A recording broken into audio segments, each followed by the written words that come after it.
네, 자세를 바꾸면 인생이 달라진다. 오늘 함께할 분 바로 소개해드릴게요. 오늘의 굿닥터 이동엽 원장님과 함께합니다. 안녕하세요. 네, 안녕하세요. 반갑습니다. 네, 원장님 반갑습니다. 오랜만에 뵙는 것 같아요, 그렇죠? 예. 의자병이라고 저희가 좀 이제 오프닝에서 좀 이야기를 해드렸는데 사실 이제 세계보건기구 WHO가 질병으로 이 의자병을 규정을 했다면서요. 그렇습니다. 네. 현대인들이 어쩔 수 없이 의자에 오래 앉아 있다 보니까 운명적으로 의자병으로 인한 여러 가지 질병 형태가 나왔고 그걸 네. 정리해서 세계보건기구에서 의자병이라는 병을 규명을 했습니다. 네, 저 원장님이 만드신 병 이름인 줄 알았는데. 설마 제가 만들 수는 없고요. 네. 사실 전 세계 석학들이 또 여러 보건기구에서 도저히 현대인들의 의자로 인한 네. 질병 형태를 방치해서는 안 되겠다라고 생각하고 연구를 했더니 정말 저희 상상보다 훨씬 더 위험성에 현대인들은 의자로 네. 인해서 노출이 돼 있다는 거죠. 그래서 뭐 슬라이드를 가져와 봤는데요. 오래 앉아 있는 그 의자병, 자 조기 사망률까지 높인다. 사망까지. 예, 무서워. 과연 이게 과장된 이야기일까 아니면 정말 규명이 돼 있는 이야기일까 한번 살펴보도록 하겠습니다. 자, 좋습니다. 슬라이드를 돌려주시면요. 예. 이 오래 앉아 있는 자체가 의자병이라고 이제 규명을 하고 있는데 흡연보다 위험하다? 정말 과연 그럴까? 그래서 우리나라의 성인들이 하루 평균 앉아 있는 이제 시간이 뭐 우리가 활동하는 잠자는 시간 빼고요. 거의 한 직장인은 8시간 이상, 또 학생들은 11시간 가깝게 앉아 있습니다. 그래서 네. 평균 우리나라에서는 8.6시간 정도 이제 앉아 있다고 보고되고 있는데 이 장기간 앉아 있는 사람은 조기 사망 위험성이 최대 49%까지 올라간다고 저희가 이제 보고되고 있고 네. 또 이것은 흡연과 매우 유사한 수준의 위험성이라고 저희가 이제 보고를 받고 있습니다. 너무 그래서 무서워요. 이게 무섭죠. 조기 사망이라고 하니까. 그런데 뭐 이동엽 원장 네. 여기 뭐 무슨 뭐 너무 과장된 거 아니야? 이게 제 의견이 아니고 네. 예, 세계보건기구의 전 세계적인 레포트입니다. 그래서 여기가 레퍼런스가 다 있는 겁니다. 따라서 다음 슬라이드에서도 보여드린 것처럼 저희가 이 세계보건기구에서는 장시간 앉아 있는 자체의 생활 습관을 질병으로 규명을 하고 의자병, 시팅 디지즈라고 명명을 하고 있고요. 이를 또 다른 유형의 중독이다라고까지 설명을 하고 있습니다. 네. 앉아 있는 것이 중독의 한 형태라고 보고 있는 거죠. 그렇군요. 그래서 이제 어쩔 수 없이 이제 일을 하다 보니까 또 근무 때문에 오래 사무실에서 앉아서 일하시는 분들 많으실 텐데 그런 분들한테도 조금 이제 경각심을 불러일으키는 그런 이야기를 좀 잘 해주신 것 같고요. 이게 오래 앉아 있는 게 뭐 단순한 습관이 아니라 건강을 해치는 주범이 될 수 있다라는 생각 우리가 좀 늘 하고 있어야 될 것 같은데 얼마나 이제 안 좋은지도 좀 궁금하고 그래서 우리에게 꼭 필요한 게 무엇인지도 좀 설명해 주시면 좋을 것 같아요. 그렇습니다. 네. 사실 지금 우리 박서진 아나운서도 그렇고 저도 그렇고 앉아 있지 않습니까? 네. 그런데 잠깐 앉아 있는 거는 괜찮겠죠. 사실 사람은 서거나 앉아 있거나 눕거나 하는 거죠. 맞아요. 근데 이제 다음에는 제가 뭐 누워 있을 때 척추 건강에 대해서 한번 말씀드릴 기회가 있을 거고요. 오늘은 이제 앉아 있는 자체에 대한 건데 서 있을 때보다 앉아 있을 때 확실히 척추는 부담이 많아지고 질병에 노출이 됩니다. 네. 그래서 저는 개인적으로는 척추 신경외과 의사로서 이제 어떤 자세적 측면에서 척추 질병에 걸리지 않도록 이제 자세를 교정하고 또 잔소리 많이 하는 의사인데 제가 고민을 하게 된 게 그러면 척추 질환이 왜 생겼을까? 아, 알고 봤더니 의자병 때문이 많고 네. 그러면 우리 현대인들은 이 만병의 시작인 의자병이 왜 생겼을까라고 이거는 제가 이제 만든 슬라이드인데 오. 고민을 했어요. 네. 왜 현대화되고 근대화되면서 의자병이 가속화됐는지 두 가지 혁명을 거치면서 급증했어요. 의자병이. 왜? 1번은 산업혁명. 여러분들 산업혁명은 이제 막 일하는 노동에서 이제 앉아서 여러 가지 근무를 하는 형태로 사무직으로 뭔가 이렇게 급격하게 직업군의 변화가 있었던 일이지 않습니까? 맞아요. 그걸로 인해서 우리가 삶의 혜택을 받지만 이제 서 있는 또는 활동을 많이 하는 것이 일이라면 이제 일의 개념이 앉아서 일하는 개념으로 바뀌게 된 것이 산업혁명으로 보고 있고요. 제가요. 이거 제 의견입니다. 두 번째 혁명은 디지털 혁명이에요. 즉 핸드폰을 한 분씩 다 갖고 있으면서 앉아서 또는 뭐 버스에서 이동하면서 계속 핸드폰, 심지어 걸어 다니면서까지 맞아요. 핸드폰 또는 뭐 이런 TV 모니터를 본다든지 여러 가지 어떤 뭐 디지털 기구들 때문에 이 디지털 혁명화되면서 의자병을 가속시킨단 말이죠. 따라서 현대인들은 산업혁명과 디지털 혁명을 통해서 즉 두 가지 혁명을 통해서 의자병의 노출이 가속화되기 시작했고 따라서 저는 이 현대인들의 골병인 의자병에서 벗어나기 위해서는 다른 혁명이 필요하다. 무슨 혁명?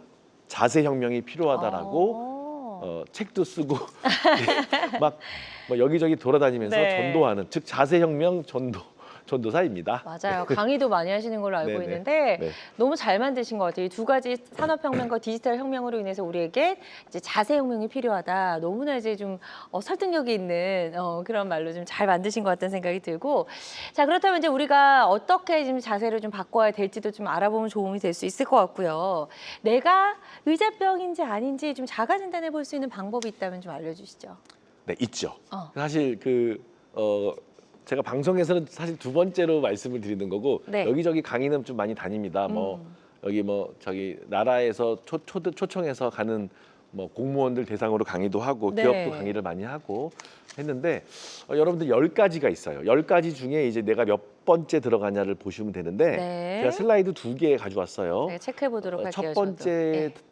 1번부터 5번까지 이야기인데 네. 자, 1번 컴퓨터 스마트폰 사용 중에 내가 목이나 어깨가 자주 뻐근하게 정말 통증까지 생기나가 1번이고요. 네. 2번 일어날 때 허리, 무릎, 다리에 불편감이나 저림이 있나. 자, 3번 식후에 바로 앉거나 그러니까 식사하신 다음에 바로 앉거나 바로 누워서 내가 스마트폰이나 TV를 본다. 이런 분들. 많이 계실 것 같은데요. 네. 자, 네 번째 앉아 있는 시간이 체크해 봤더니 하루에 7시간 이상이다. 그다음에 5번째 한 번 앉으면 1시간 이상 그냥 앉은 채로 고정된 자세로 있다. 아. 예, 이럴 때 5가지. 그다음 6번째 네. 출근 시에 출퇴근할 때 대부분 앉아서 이동을 내가 하고 있다. 위험성이 올라가겠죠. 그다음에 7번째 주말에도 대부분 나는 운동 안 하고 그냥 소파나 의자에서 그냥 앉아서 누워서 지낸다. 그다음에 8번째 내 자세가 구부정해졌다는 말을 주변에서 최근에 많이 듣고 있다. 네. 9번째 평소 걷기 스트레칭 운동을 나는 거의 안 한다. 이거 저예요. 나는 숨쉬기 운동만 한다. 이런 거죠. 네. 10번째는 최근에 내가 전신적으로 집중력 저하라든지 쉽게 피로하고 너무 내가 무기력하다. 체력이 너무 빠진다. 이렇게 네. 10번의 리스트 중에서 내가 이제 몇 가지를 가지고 있냐를 따지면 의자병 진단을 할 수 있기 때문에 여러분들 한번 댁에서 한번 이 방송 보시고 한번 해보시면 그러니까요. 저도 지금 원장님 설명하시는 동안 이렇게 체크를 좀 하고 있었거든요. 저는 한 4개 정도 네 개. 나와서 이거 약간 삐뽀삐뽀 위험한 신호가 아닐까. 절반 정도에 지금 해당이 되는데요. 네. 그러면 답안지를 보여드리겠습니다. 네. 그걸 박서진 아나운서께서는 4개가 개. 있다고 하는데 떨려요. 네. 자, 답이 나왔죠. 주의가 필요하다. 네, 그렇죠. 그래서 보통 10개 항목 중에서 내가 한 3개 이하다. 그러니까 하나나 2개, 3개까지만 있다 그러면 비교적 나의 자세나 생활 습관은 네. 뭐 괜찮다. 양호한 상태로 볼 수 있고 아직 의자병까지는 아니다라고 볼 수 있을 것 같고요. 지금 이제 4개에서 6개 정도에 해당된다면 자세 교정이라든지 생활 습관 또 주변에서 내 자세가 어때? 이런 교정이 좀 필요한 단계고 10가지 중에 내가 7개 이상 갖고 있다. 그러면 분명히 뭔가 정말 힘들 거예요, 지금. 네. 신체 변화가 진행 중일 수가 있고 디스크가 퇴행이 된다든지 아니면 뭐 질병 전 단계 정도로 볼 수가 있고 네. 만약에 환자인데 내가 디스크 질환이나 협착증 진단을 받았는데 내가 7개, 8개 갖고 있다. 그러면 정말 조심하셔야 되는 고위험군이라고 볼 수 있습니다. 그렇군요. 자, 의자병을 진단해 볼 수 있는 이제 자가 진단의 10가지 질문을 알려주셨어요. 저희 한번 다시 보여드릴 텐데요. 방송 보시면서 좀 여러분도 체크를 해보시면 좋을 것 같습니다. 어깨가 자주 뻐근하다. 저는 요거 체크했습니다. 그리고 일어날 때 불편하다. 또 식후에 바로 눕는다. 또 앉아있는 시간이 7시간 이상이다. 1시간 이상 고정 자세 유지한다. 요 5개 중에서 몇 개 해당하는지 한번 체크를 해보시고 저는 이 2번째 페이지에 좀 많았어요. 출퇴근 시 대부분 앉아서 이동한다. 제 얘기고요.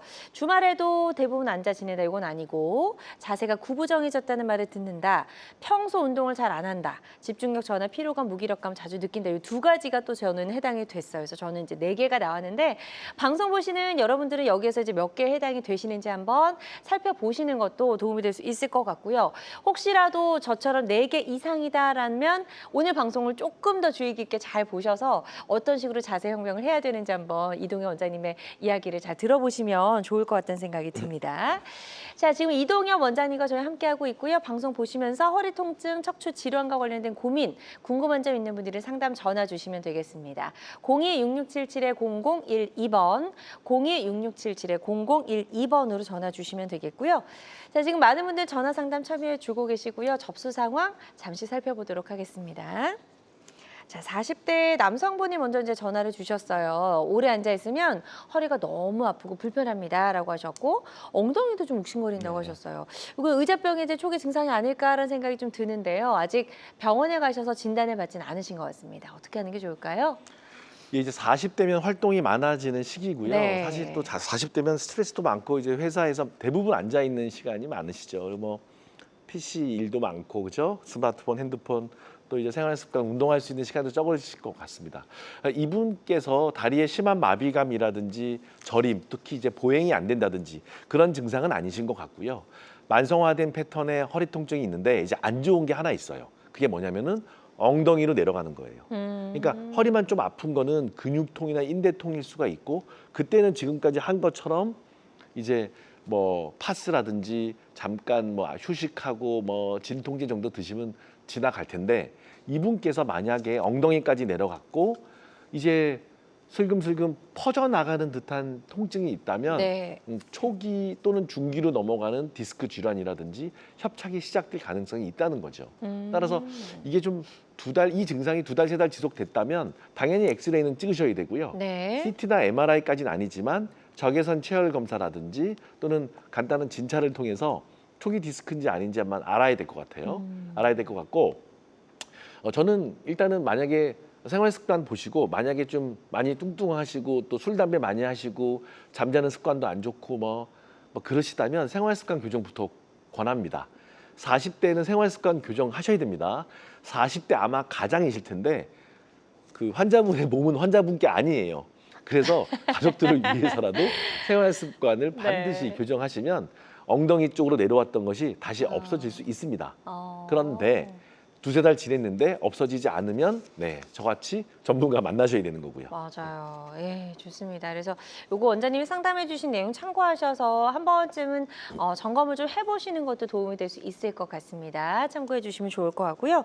저희 다음 또 전화로 남겨주신 사연 만나보도록 하겠습니다. 50대 여성분이시고 주부라고 하셨어요. 허리부터 엉덩이까지 통증이 있고 종종 다리도 저립니다라고 하셨고 아직 치료받으신 이력은 없으신데 이 다리 쪽에 증상이 있는 게 약간 안 좋은 사인 같아요, 원장님. 맞습니다. 네. 그래서 이제 50대시면 이제 좀 이제 폐경이 되시기 시작하셨을 거예요. 네. 50대 초반에 이제 폐경이 오시잖아요. 그런데 이분도 마찬가지예요. 허리만 아픈 거면 사실 뭐 당장 MRI, CT 할 건 아니신데 엉덩이 쪽으로 내려가면서 종아리까지 방사통이 생기면 혹시 신경 압박 증상이 있는지 한번 유병 기간이 두세 달 됐다면 CT나 MRI 찍어볼 필요가 있는 거고요. 그 뭐 한 몇 주 정도밖에 안 됐다 그러면 CT, MRI 필요 없고 엑스레이나 체온열 검사 정도 네. 또는 간혹 근전도 이 정도 어. 검사하시면 되고 가벼운 약이나 뭐 생활습관, 스트레칭 또는 사우나 이런 걸로 되겠는데 이때 주의하셔야 될 게 폐경을 즈음에 여성들이 다리가 저릴 때 한 가지 염두하셔야 될 게 혈액순환 장애예요. 그래서 여러분들 그 하지 정맥류 얘기 들어보셨죠? 네네. 정맥류까지는 아니지만 하지 순환 또는 하지 불안 장애로 정맥 순환이 잘 안 돼요. 이 연세, 이 나이 때 들어오면.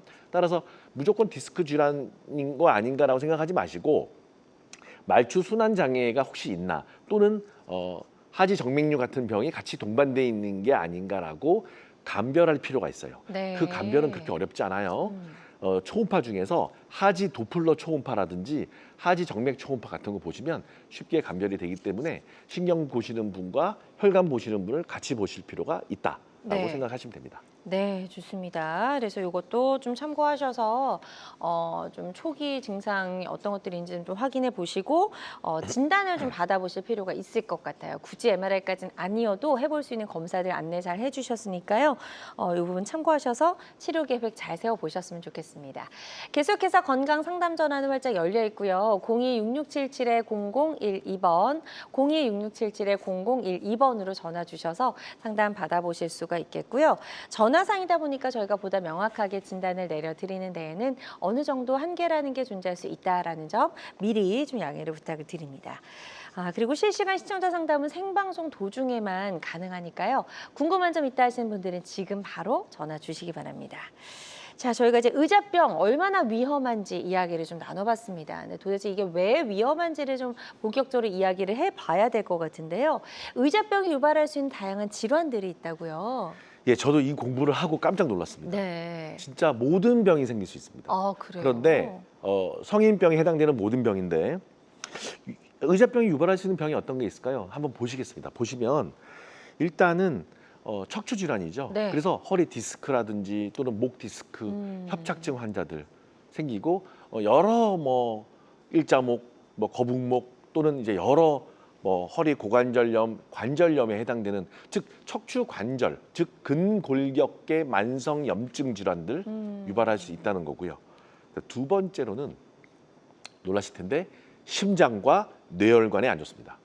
특히 심장병은 관상동맥 질환, 부정맥, 뇌졸중, 또 치매, 하지 정맥류가 급증한다고 정말 수많은 논문들이 있습니다. 예, 이거 제 의견이 아닙니다, 여러분. 전 세계 석학들이 네. 의자병에 노출이 됐을 때 왜 위험하냐면은 심장병이 심해져요. 특히 관상동맥 질환, 부정맥 이 두 가지고요. 뇌졸중은 뇌출혈과 뇌경색을 합쳐서 말씀드리는 거죠. 그다음에 치매 환자들도 조기 치매가 더 악화될 수 있다라고 보고되고 있고요. 하지 정맥류 환자도 충분히 악화된다. 즉 모든 만성 질환을 악화시키고 유발할 수 있다는 것이 의자병의 예, 정말 합병될 수 있는 그런 모든 병들의 원인이 될 수 있는 네. 예, 그런 질병이라고 이미 규명이 됐습니다. 네, 그래서 이제 의자병이 긴가민가 이제 아까 저희가 자가진단하는 방법도 알려드렸잖아요. 그래서 내가 좀 의자병에 의심이 된다면 이제 좀 결심을 하고 자세혁명을 만들어내야 될 텐데 일하다 보면 어쩔 수 없이 의자를 헤어질 수는 없잖아요. 네. 어떻게 하는 게 좋을까요, 원장님? 맞습니다. 우리가 뭐 의자 없이 생활할 수가 있겠죠. 뭐 이렇게 서서 할 수도 있지만 요즘 그런 데스크도 있긴 하더라고요. 있지요. 근데 예. 하지만 서서 종일 하는 것도 문제가 돼요. 너무 힘들 것 같아요. 그러니까 섰다 앉았다 하셔야 네. 되기 때문에 이제 의자를 완전히 내 인생에서 치워버릴 수는 없고 네. 어떤 의자를 쓸 거냐, 어떻게 앉아 있을 거냐가 이제 중요한 거죠. 그래서 제가 뭐 의자를 옆에서 본 사진을 하나 갖고 나올 텐데요. 네. 의자에 올바르게 그럼 앉는 자세가 무엇일까라고 이제 시청자분들이나 환자들한테 알려줘야 돼요. 여러분들 이제 저렇게 의자에 앉아서 컴퓨터 작업을 하고 있지 않습니까? 그러면 제일 중요한 것은 1번 눈높이예요. 따라서 척추 자세와 눈높이는 정말 중요합니다. 그래서 모니터가 상단, 즉 눈높이와 일치하셔야 되지, 만약에 화면이 낮아져서 눈높이보다 낮은 상태에서 장시간 일을 하게 되면 네. 이제 목 척추, 경추라 그러죠. 목 척추가 거북목 쪽 변형을 유발할 수가 있는 겁니다. 네. 따라서 반드시 눈의 높이, 모니터 높이를 염두에 두셔야 된다는 거고요. 자, 두 번째는 무릎 각도예요. 잘 보세요. 무릎 각도는 90도에서 110도 정도. 엉덩이보다 조금 낮게. 네. 엉덩이보다 높이 올리는 사람도 있고 완전히 낮은 분도 있죠. 음. 그런데 잘 보시면 거의 90도 가까이 무릎의 각도가 정말 중요합니다. 무릎의 각도에 따라서 엉덩이나 허리 아래쪽에 우리 체중을 잘 분산하냐 분산하지 못하냐를 관건이기 때문에 네. 반드시 여러분들 무릎 각도 오늘 보시고요. 여러분들 아이들 방에 가서 반드시 보십시오. 아이들의 무릎 각도가 어떤지 체크해 주시기를 부탁드립니다. 다음 네. 사진 보여주겠습니다. 네. 다음 사진 보면 이제 발은 완전히 땅에 붙이고 있냐, 이거 못하고 있어요. 여러분들 학생들 의자 위에서 양반 다리 둥둥 떠 있는 애들 많아요. 한쪽으로 접는 애들도 있고 예, 그런 그런 것 직장인들도 같아요. 예, 되게 예. 많아요. 그게 습관화돼서 편하다고. 큰일 납니다. 진짜 큰일 납니다. 네. 발은 양쪽에 이렇게 발바닥을 디디게 해서 체중이 분산이 돼야 되고요. 필요하다면 발 받침대 사용하는 것도 좋을 것 같습니다. 네. 발의 피로도를 훨씬 더 적게 하고 체중을 분산시킬 수가 있습니다. 자, 다음 또 슬라이드를 보여드릴 텐데, 자, 이 의자의 특징을 보면 헤드레스트가 있죠. 즉 머리 받침대가 있죠. 네. 그래서 머리 받침대가 있고, 그렇죠? 그래서 귀와 어깨, 골반이 이제 수직으로 그 헤드레스트, 머리가 헤드레스트를 받칠 수 있을 정도로 올라와 있고, 그다음에 귀와 어깨와 옆에서 봤을 때 이렇게 앞으로 꾸꾸정하지 않고요, 그죠? 네. 귀와 어깨와 골반이 일직선상으로 딱 이렇게 일직선 서 있죠. 그런 내용, 그렇게 딱 좀 이렇게 엉덩이가 뒤로 딱 받쳐져서 척추에 있는 헤드레스트와 뒤쪽 바닥까지 척추가 올바르게 수직선상에 서 있는지 보는 것이 되게 중요합니다. 네. 다음 슬라이드 보시면, 자, 팔꿈치가 있는 의자죠. 그러니까 팔꿈치가 있는 의자가 더 좋은 거예요. 그래서 팔꿈치는 몸통에 붙여서 약간 90도. 그래서 손목은 꺾이지 않으면서 자연스럽게 이제 마우스나 뭐 이렇게 많이 쓰지 않습니까? 네네. 그래서 손목도 꺾이지 않도록. 그래서 팔걸이가 있으면 좋아요. 그래서 이 의자처럼 헤드레스트, 머리 받침대, 그다음에 팔걸이 있는 팔걸이. 의자가 좋은 의자라고 볼 수 있습니다. 자, 다음 좋습니다. 슬라이드. 예. 자, 엉덩이는 앞서 말씀드린 것처럼 의자 뒤쪽에 깊숙이 들어와서 허리가 등 받침대에 밀착이 돼 있죠. 그런데 생각보다 이렇게 안 해요. 예, 안 합니다. 여러분 보세요. 그래서 이 사진 보시고요. 내 아이나 또는 우리 남편이 또는 우리 직장 동료가 어떠한 자세로 앉아 있는지, 올바른 자세로 앉아 있는지 의자병 한번 진단을 해드리기를 부탁드립니다. 네, 좋습니다. 자, 그래서 의자에 앉았을 때라도 우리가 올바른 자세를 좀 취한다면 그래도 의자병에 좀 걸리지 않고 의자병을 예방할 수 있지 않을까라고 좀 생각이 되는데, 앉아 있을 때 또 우리가 막 이렇게 다리도 떨고 다리도 꼬고먹게 좀 난리가 나잖아요. 네네. 이거는 안 좋은 거죠, 원장님. 이게 이제 좀 의자 선택도 중요하지만 네. 어떻게 의자에 앉아 있는 것도 중요한데, 의자라는 게 이제 대부분 이게 우리 몸이 이제 서서 걸어 다닐 게 아니고 가만히 있잖아요.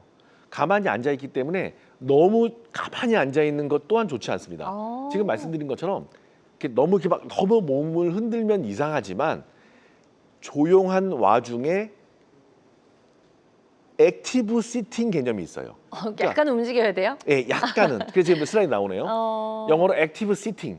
그러니까 알아들으시겠죠? 앉아 있으면서 이렇게 모션을 타야 돼요. 그러니까 눈의 어떤 위치, 그다음에 약간 어깨가 이렇게 좀 약간 왔다 갔다 하면서 팔도 좀 이렇게 왔다 갔다 하면서 또 다리도 아까 이렇게 좌우로 이렇게 왔다 갔다. 즉 몸의 밸런스를 좌우로 엉덩이. 너무 이렇게 하면 이상하죠. 네, 하지만 살짝 마이크로 모션을. 그래서 뭔가 이렇게 좀 앉아 있으면서도 저는 항목별로 액티브하게 앉아 있어라는 뜻이에요.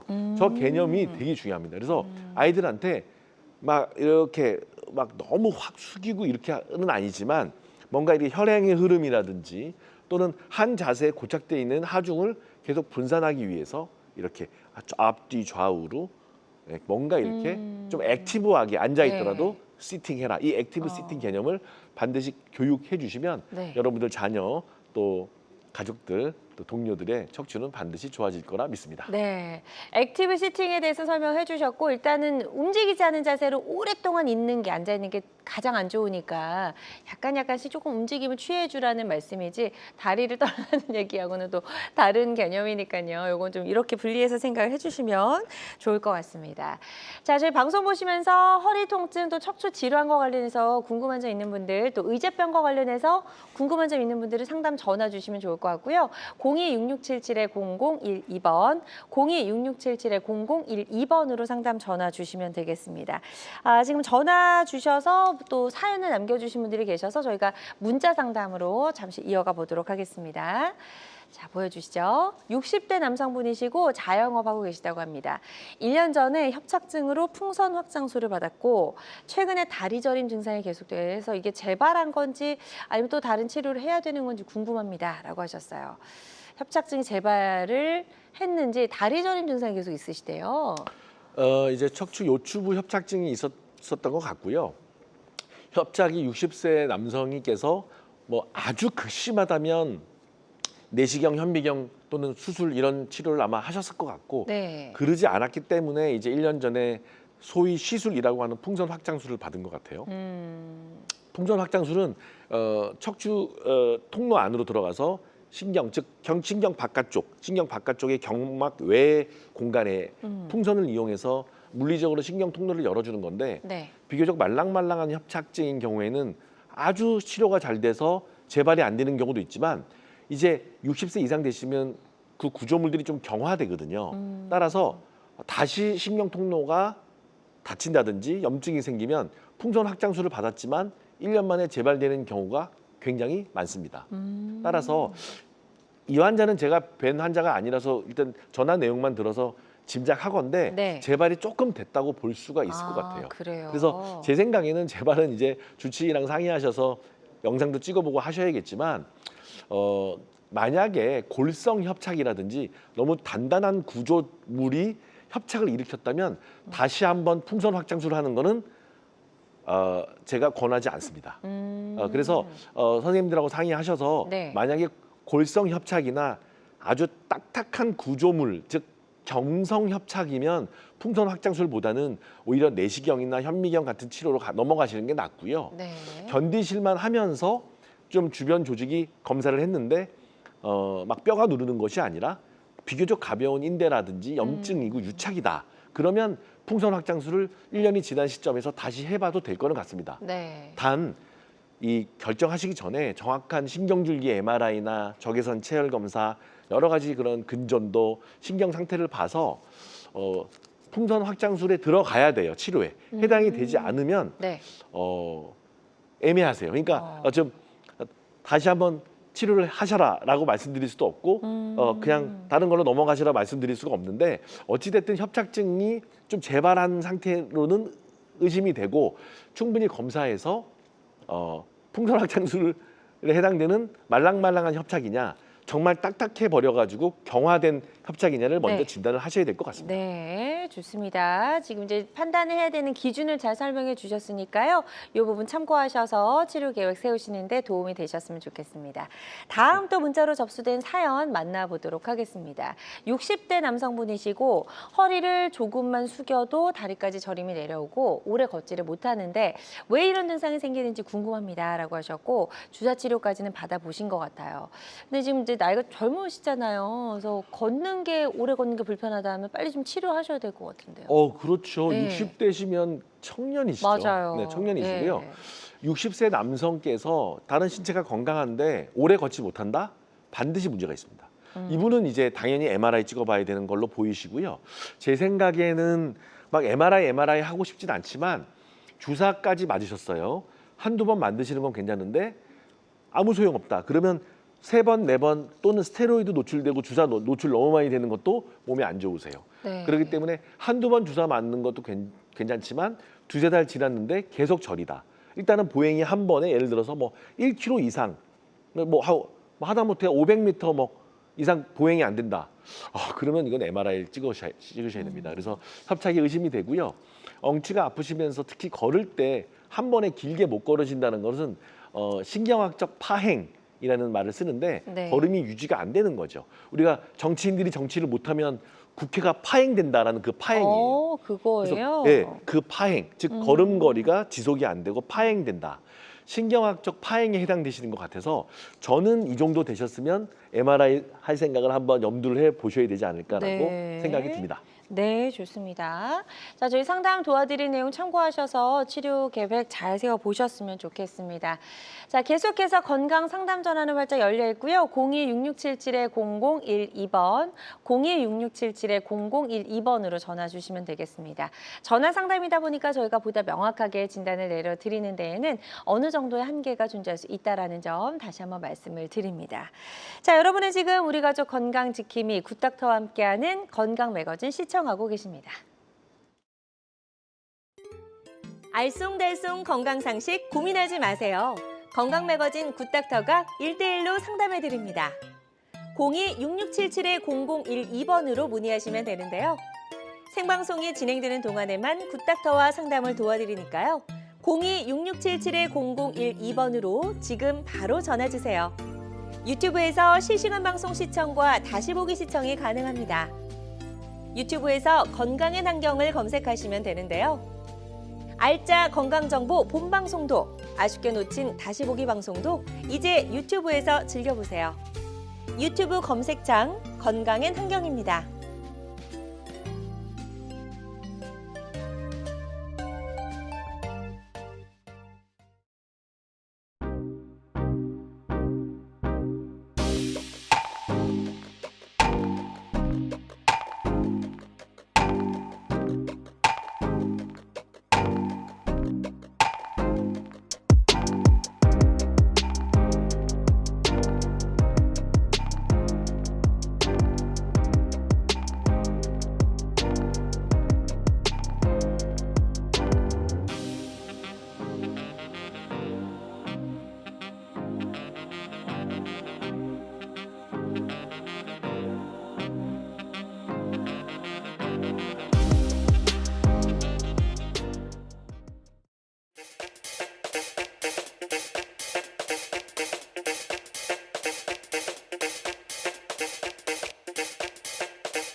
네, 다양한 의료 정보와 함께 방송이 진행되는 동안 건강 상담도 가능한 시간입니다. 건강 매거진은 유튜브에서 다시 보기 가능하고요. 유튜브에서 건강엔 환경 검색하시면 되겠습니다. 자, 원장님 앉아있는 시간이 길고 또 신체 활동이 부족한 현대인들에게 이제 뭐 의자병도 그렇고 척추 질환은 이제 뗄래 뗄 수 없는 숙명과도 같은 네. 질환이 된 것 같아요, 그죠? 그렇습니다. 네. 하여튼 의자를 잘 고르면 의사를 멀리할 수 있습니다. 너무 좋은데요. 네네네. 좋은 의자를 만나시면 네. 의사를 안 만날 수가 있습니다, 여러분. 그래서 꼭 참고하시기 바랍니다. 네, 라임이 너무 좋습니다. 네. 그런데 이제 주로 척추 질환이 많이 생기죠. 의자병이 걸리면. 그러면 이제 저는 사실 뭐 척추 신경외과 의사라서 이제 외과 의사고 수술도 하고 여러 가지 예방의학적인 생활습관 교정도 해주는 전문가인데요. 자, 대표적으로 많이 생기는 것이 바로 디스크나 척추 협착증 증상이에요. 그래서 제가 이 귀여운 걸로 이제 노란색으로 이렇게 표시를 해드리겠습니다. 네. 1번. 1번. 허리 통증이나 다리 통증이 생길 수가 있다는 거죠. 그러니까 의자에 잘못 앉으면 허리도 아프고 다리도 아프세요. 그런데 2번. 다리와 발이 당기고 저리다. 이거는 이제 혈액순환도 안 될 거고 의자에 오래 앉아 있으면 다리가 퉁퉁 붓고 저리게 되죠. 자, 3번. 감각까지 떨어지죠. 앉아 있으면 디스크 안에 압력이 올라가게 되고 그 주변의 신경을 손상시키고 압박시키기 때문에 감각신경 또는 운동신경까지 마비를 일으킵니다. 따라서 이런 의자병으로 인한 디스크나 척추 질환을 감별을 하셔야 되는데 네. 그런데 여러분들이 오해할 수 있는 것이 허리 척추 질환이 있더라도 허리 통증이 없을 수가 있어요. 그런데 다리에서만 증상이 나타날 수가 있기 때문에 허리가 안 아프면 다리 문제로만 생각을 하시는 분들이 계시더라고요. 그럴 수 있죠. 근데 그렇지 않습니다. 네. 그래서 허리는 만성화되면 안 아프실 수가 있어요. 급성기를 지나면. 하지만 다리 증상만으로도 척추 질환이라고 생각해 볼 수 있는 경우가 많이 있다는 겁니다. 네. 자, 그래서 우리가 이제 MRI 사진을 좀 찍어서 진단을 받아봐야 되잖아요. 이 사실 예. 홍보가 잘 돼서 모든 국민들께서 이제 MRI 판독을 할 수 있습니다. 여러분 판독해 보세요. 예, 1, 2, 3, 4, 5 이거는 요추가 5개가 있는 거고 뒤로 하얗게 신경이 잘 내려가죠. 네. 신경물을 이렇게 본 요 사진도 알죠? 폭포가 쭉 내려오듯이 네. 물이 잘 내려오는 신경줄기 MRI. 여기 사진 두 장이 지금 합쳐진 거예요, 그죠? 맞습니다. 예. 요게 옆모습. MRI 예. T2 영상 옆에서 본 거고요. 네네. 요게 신경줄기 MRI라는 어. 거예요. 네. 예전에 여기다가 조영제를 넣어서 물감을 해서 이렇게 보일 수 있었는데 요즘에는 기계가 좋아서 조영제 안 넣고도 이 영상이 구현이 되거든요. 너무 좋네요. 그런데 보세요. 협착이 생기게 되면 여기 보세요. 확대해서 보면 디스크가 이제 볼록 나왔죠. 여기 딱 나오네요. 검게. 디스크가 여기 검게 볼록 나와서 네네. 요렇게 물이 내려오다가 딱 막히는데 신경줄기로 찍으면 어떠세요? 끊긴 끊어졌죠. 것처럼 보여요. 그러니까 실제로 신경이 끊어진 건 아닌데 물길이 끊어진 거죠. 물길이 완전히 막혀서 이렇게 내려가지를 못합니다. 그래서 협착증 사진은 이렇게 보이는 거예요. 그래서 협착증 진단할 때 사실 이렇게 신경줄기 MRI는 정말 중요하고요. 뇌혈관을 볼 때 MRI도 찍지만 MRA 찍잖아요, 그죠? 네네. 그런 것처럼 척추 질환에서 신경 흐름을 볼 때는 MRI를 찍지만 마이엘로 MRI라고 신경줄기 검사가 정말 중요합니다. 그렇군요. 이제 이런 검사를 통해서 이제 허리에 문제가 있는 것을 저희가 좀 정확하게 파악을 해낼 수가 있고, 일단 이렇게 문제가 생겼다라고 판단이 되면 일상생활에 굉장히 많은 지장을 주기 때문에 빨리 치료를 해야 되는데요. 이 치료법도 굉장히 다양해졌던 것 같아요. 네. 그렇습니다. 아까 그 전화 문의도 들었지만 허리만 잠깐 아프다고 하면 무조건 가서 수술해라. 이건 아니죠. 아니죠. 그런 어불성설이죠. 네. 그러니까 허리가 누구나 아플 수가 있어요. 그런데 허리가 아플 때 그럼 어떻게 하냐? 초기 단계에는 자 따라오세요. 보존적 치료라고 있어요. 네. 보존적. 그러니까 일단은 쉬는 거예요. 왼쪽에 쉬고 뭐 약 드시고 가벼운 주사 맞고 또는 이제 방사통이 생기면 뭐 여러 가지 주사 치료라든지 시술하셔도 돼요. 그런데 여기 오른쪽에 무서운 얘기 나오죠. 수술, 나사, 고정. 네. 좀 무서운 말이죠. 맞아요. 이렇게 척추가 완전히 뒤틀려 가지고 마비가 심할 때는 이렇게 큰 수술을 하는 경우도 있어요. 그렇죠? 저 사실 이런 거 하는 사람이거든요. 예, 이런 말 듣기 좀 무섭죠, 여러분. 그런데 요즘에는 척추 질환이 생기고 디스크가 터지고 협착이 오더라도 여러분 희망을 가집시오. 미세 침습 치료가 있어요. 그래서 즉 미세한 여러 가지 방법을 이용해서 침습, 그러니까 아주 막 째고 주변 조직을 망가뜨리지 않고 하는 척추 치료가 있는데 네. 주로 내시경 또는 현미경 또는 여기 없지만 내비게이션을 이용한 방법이에요. 네. 그래서 미세 침습 치료라는 거는 기존의 큰 수술, 고정술 막 나사 뭐 여러 마디 받고 절제를 크게 하는 것이 아니라 내시경, 현미경 또는 내비게이션까지 이용해서 미세 침습 척추 치료를 하는 기법들이 많아졌어요. 대부분의 척추 수술에 해당되는 분들이 이 가운데 걸로 해결이 많이 되고 있습니다. 네. 따라서 이 미세 침습 척추 치료도 일종의 간단한 수술이긴 한데 정말 전신마취 안 하고 조금 절개를 해서 예를 들어서 뭐 내시경을 이용해서 또는 내비게이션을 이용해서 위치를 파악하고 또는 현미경을 이용해서 주변 조직 손상 없이 치료하는 기법이에요. 네. 그래서 여러분들 기억하기 좋게 이 얘기 해도 되나 모르겠네. 새 가수를 기억을 하실래요? 네. 누구였죠? 기억이 안 나. 시경이, 미경이, 현. 생각이 나요. 네. 이거 제가 이제 한두 분은 아는데 시경이 뭐예요? 내시경. 내시경. 시경이, 미세 미경이, 현미경. 현미경, 미경이, 내비게이션, 현. 예, 시경이, 미경이, 현. 새 유명 가수 알죠? 네. 시경이, 미경이, 현. 예, 이렇게 이 세 치료를 통해서 척추의 디스크랑 협착증을 근본적으로 해결할 수 있는 방법들이 정말 많이 나왔기 때문에 네. 여러분 희망을 가지시길 바랍니다. 네, 그래서 환자들의 좀 부담을 덜어줄 수 있는 이런 치료법들이 계속해서 좀 개발이 되고 있는 것 같다는 네네. 생각이 들고요. 그럼에도 불구하고 수술을 꼭 해야 되는 경우도 있으니까 이것도 좀 짚어주시죠. 맞습니다. 예. 저는 개인적으로 가장 중요한 슬라이드라고 생각하는데 오늘 강의에서요. 자, 언제 수술해야 되냐? 무조건은 안 되죠. 하지만 만약에 이런 조건이라면 하셔야 돼요. 이런 상태라면. 자, 1번. 반복되는 여러 가지 시술이나 주사 치료나 재활 치료에도 계속 증상이 최악으로 치닫고 마비가 악화된다면 반복되는 주사 치료나 뭐 소위 재활 치료나 소위 뭐 침 치료나 이런 것들을 반복하면 안 되는 겁니다. 네. 몸이 더 상합니다.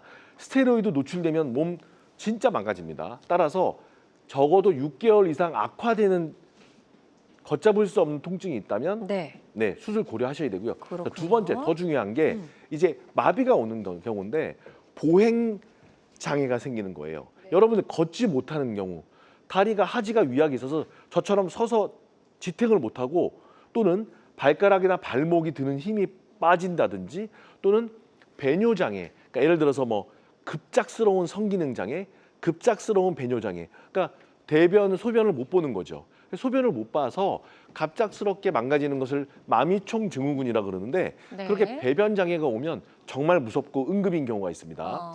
이럴 때는 반드시 처음부터 비수술적 치료를 고려해 볼 수 있지만 증상에 따라서 그거를 건너뛰고 수술을 꼭 해야 되는 경우가 있다는 거죠. 네. 그래서 척추 치료에는 반드시 응급이 있고 이렇게 수술을 꼭 요하는 경우가 있습니다. 네. 그래서 반드시 전문가를 신경학적 증상이 있을 때는 만나보셔야 됩니다. 자, 그래서 이제 수술이 필요한지 아닌지는 정확한 진단을 통해서 좀 확인을 해봐야 될 것 같고 네. 정확한 진단을 위해서 우리가 병원에서 할 수 있는 검사 이거 빠르게 좀 짚어주실까요? 네. 예. 자, 일단은 오시면 그래도 엑스레이로 뼈의 모양이라든지 불안정성을 확인하고 신경 증상이 있으면 이제 MRI라든지 앞서 말씀드린 신경줄기 MRI 있죠.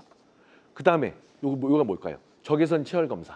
그래서 다리의 어떤 기능이나 정맥 리턴의 기능, 충혈, 정체를 보는 거고 또는 MRA 검사라고요. CT나 또는 CT 엔지오, MR 엔지오 혈관 검사를 통해서 혈관에 문제가 아닌지 신경에 문제가 있는지 반드시 감별을 한 다음에 정확한 진단 후에 수술이든 시술이든 치료하시기를 권하죠. 좋습니다. 자, 그리고 예전에는 이제 수술하면 뭐 이제 큰 수술이어서 많이들 걱정하셨지만 아까 이야기해 주신 대로 미세 침습 수술이 생겼어요. 그래서 정확하게 원인 제거할 수 있는 또 수술과 시술의 어떤 가운데 지점이라고 할 수 있을 것 같은데 요 수술이 가지고 있는 특징도 좀 짚어볼까요? 예, 사실 미세 침습 치료는 제일 중요한 게 전신 마취가 필요 없다는 거죠. 그러니까 부위 마취를 통해서 통증 없이 환자랑 대화하면서 할 수 있다는 거죠. 대부분 엎드려 있기 때문에 이 기도나 이런 것들도 좀 중요하잖아요. 마취 안전. 전신 마취 필요 없고 부위 마취로 거의 된다. 목은 아니에요. 목 수술할 때는 전신 마취를 해야 돼요. 네. 하지만 허리 수술은 대부분 전신 마취 필요 없다. 어. 또한 광범위한 절개가 아니고 피부를 열긴 열지만 거의 어떤 신경 통로, 즉 어떤 빨대 같은 정도라고 생각하시면 되는데 큰 빨대 정도를 넣어서 하기 때문에 주변 조직이나 흉터가 거의 없고 수혈은 거의 안 합니다. 뭐 수혈해본 기억이 없는 것 같습니다. 네. 그래서 거의 무수혈로 처치할 수 있다는 것이 강점이 있습니다. 또 연세가 좀 있는 분들도 가능하실까요? 그렇습니다. 그러다 보니까 뭐 고령이나 만성질환, 당뇨 환자들, 혈압 환자들 그런 또 하다못해 뭐 투석하시는 분도 할 수가 있고요. 짧은 입원 기간이고 회복이 빠르니까 다음 날 대개는 걷죠. 네. 그래서 한 보통 2, 3일, 3, 4일 정도 입원하시게 되고 이제 하면서 내시경, 현미경을 보니까 병변을 확대하면서 볼 수 있으니까 진단을 하면서 이 주변 상황을 보면서 우리가 수술할 수 있고 처치할 수 있다는 장점이 있다는 특징이 있습니다. 네, 좋습니다. 미세 침습 척추 치료가 가지고 있는 다양한 특징 짚어봤고요. 다양한 척추 질환 치료법 중에 하나라는 점, 그리고 모든 치료는 정확한 진단 후에 환자의 증상과 상태에 맞게 적절하게 선택을 해야 된다는 점 꼭 기억해 주시길 바랍니다. 자, 지금부터는 비교적 예후가 좋았던 치료 사례들 만나보도록 하겠습니다, 원장님.